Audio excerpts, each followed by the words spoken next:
ಶರಣರೇ, ಸಂಘ ಹೇಳ್ಯಾರ ನೋಡಿ.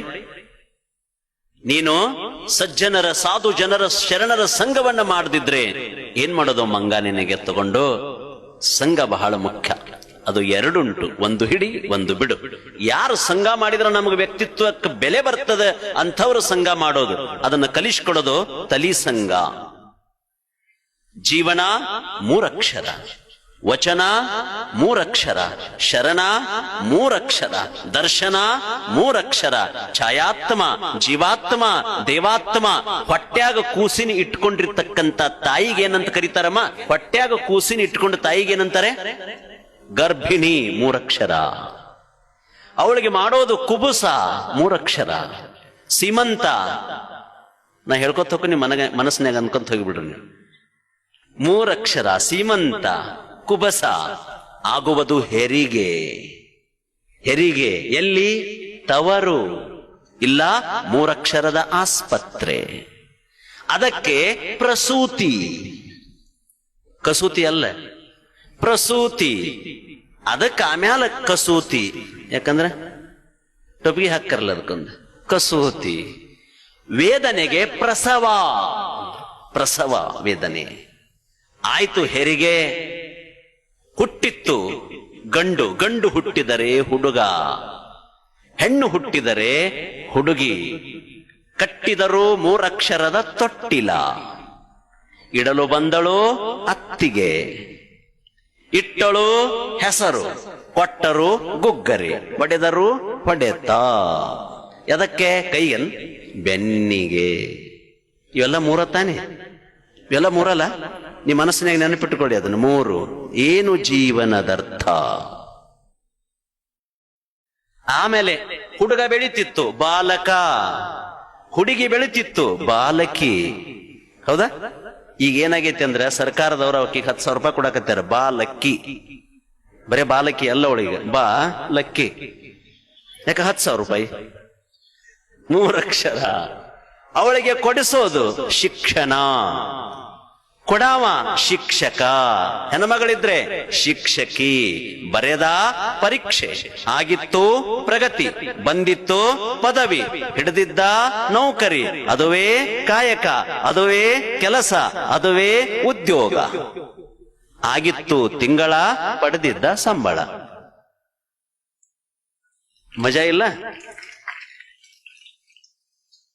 ಸಂಬಳ ಮನೆಯವರು ಮಾಡಿದ್ರು ಚಿಂತೆಯನ್ನ.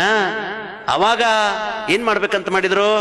ಮದುವೆ ಹಾಕಿದ್ರು ಹಂದರ, ಅದುವೇ ಚಪ್ಪರ, ಚಾಪ್ಸಿದ್ರು ಪತ್ರಿಕೆ. ಬಂದರು ಬೀಗರು, ಕೊಟ್ಟರು ಆಯೇರಿ, ಮಾಡಿದ್ರು ಭೋಜನ, ಅದುವೇ ಪ್ರಸಾದ, ಅದುವೇ ಆಹಾರ. ಹಾಕಿದ್ರು ಹಾರೈಕೆ. ಏನಂತ? ವರ್ಷದಾಗ ಆಗಲಿ ನಿಮಗೆ ಏನಂತ? ಎಮ್ಮಿಕರನ ವರ್ಷದಾಗ ಏನಾಗಲಿ ಅಂದ್ರು? ಮಕ್ಕಳು. ಏನಂದ್ರೆ? ಮಕ್ಕಳು. ಎಷ್ಟು ಅಕ್ಷರ? ಎಷ್ಟು ಮಂದಿ ಆಗೈತಿ ನೋಡಿ ಅವ್ರು ಕೊಟ್ಟದ ಹಾರೈಕೆ. 50 ರೂಪಾಯಿ ಆಯೇರಿ ಮಾಡಿ 100 ರೂಪಾಯಿದು ಉಂಡು ಮಂದಿದ.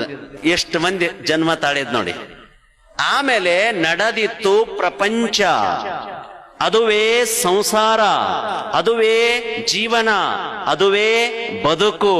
ಅಷ್ಟರಲ್ಲಿ ಆಗಿದ್ದ ಇವನು ಮುದುಕ, ಅವಳು ಆಗಿದ್ದಳು ಮುದುಕಿ.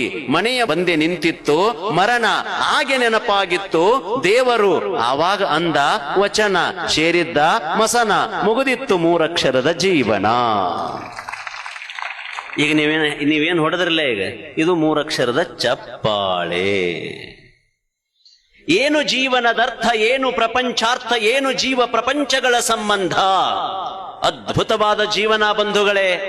ದ್ವೇಷ, ಅಸೂಯೆ, ಮತ್ಸರಗಳಿಂದಲೇ ಜೀವನವಲ್ಲ, ಎಲ್ಲರನ್ನು ಪ್ರೀತಿಸೋದು. ಪ್ರೀತಿಯಿಲ್ಲದ ಮೇಲೆ ಯಾತರದ ಬಾಳುವೆಯು,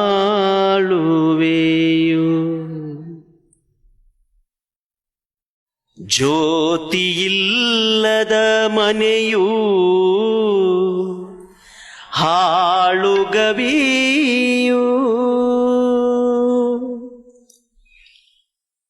ಪ್ರೀತಿಯಿಲ್ಲದ ಇಲ್ಲದ ಮೇಲೆ. ಬಹಳ ಅದ್ಭುತವಾದ ಸಾಲಗಳು.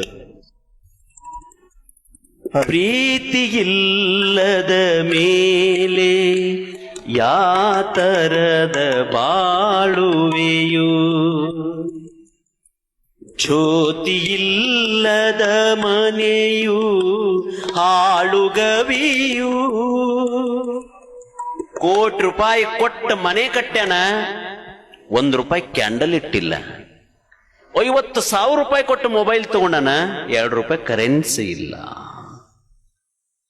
ಏನಿದ್ದೊಡೇನೋ ನಿಜ ಬೋಧೆ ಒಂದಿಲ್ಲದಿರೆ, ಕಾನನದ ಬೆಳದಿಂಗಳಂತೆ ಎಲ್ಲವೂ ನಿಷ್ಫಲ. ಬಂಗಾರವಂತ ಹೆಸರಿಟ್ಟಾರ, ಕೊಳಗ ಹಾಕೊಳಕ್ ದಾರಿಲ್ಲ. ಏನ್ ಮಾಡುತ್ತ ತಗೊಂಡು? ಪ್ರೀತಿ ಇಲ್ಲದ ಮೇಲೆ ಯಾತರದ ಬಾಳುವೆ, ಜ್ಯೋತಿ ಇಲ್ಲದ ಮನೆಯು ಹಾಳುಗವಿಯು. ನಾತವಿಲ್ಲದ ಹೂವು, ಸ್ವಾತಿ ಇಲ್ಲದ ಸಿಂಪು. ಪ್ರೀತಿಗುತ್ತರ ಇದೆಯೇ? ಪ್ರೀತಿಗುತ್ತರ ಇದೆಯೇನಪ್ಪ? ಬಸವಣ್ಣನವರು ಕೊಟ್ಟು ಕೊಟ್ಟು ಕಲ್ಯಾಣ ಕಟ್ಟಿದರು. ಕೊಟ್ಟು ಕೊಟ್ಟು ಇದ್ದದ್ದನ್ನು ಕೊಟ್ಟು ಕೊಟ್ಟು ಕಲ್ಯಾಣ ಕಟ್ಟಿದರು. ಇದ್ದವರನ್ನೆಲ್ಲ ಕೂಡಿಸಿ ಕೂಡಿಸಿ ಕೂಡಲ ಸಂಗಮ ಮಾಡಿದರು. ಬಸವಣ್ಣ ಒಬ್ಬ ವ್ಯಕ್ತಿಯಲ್ಲ, ಈ ಜಗದ ಶಕ್ತಿ, ಭಾರತದ ಭಾಗ್ಯರವಿ, ಲಿಂಗ ಜಂಗಮದ ಚೈತನ್ಯ, ಅನುಭಾವದ ಆತ್ಮಜ್ಯೋತಿ. ಬಸವಣ್ಣ ಬಿಗ್ ಬಾಸ್ ಅಲ್ಲ, ಬಿಗ್ ಬ್ರದರ್. ನಾವೆಲ್ಲ ಜೀವನದ ಕಾಳಜಿದಾಸರಾಗಬೇಕು. ಕಾಳಿದಾಸರಾಗ ಆಗ್ಲಿಲ್ಲಂದ್ರೆ ಕಾಳಜಿದಾಸರಾಗಬೇಕು. ಕಾಳಜಿದಾಸರು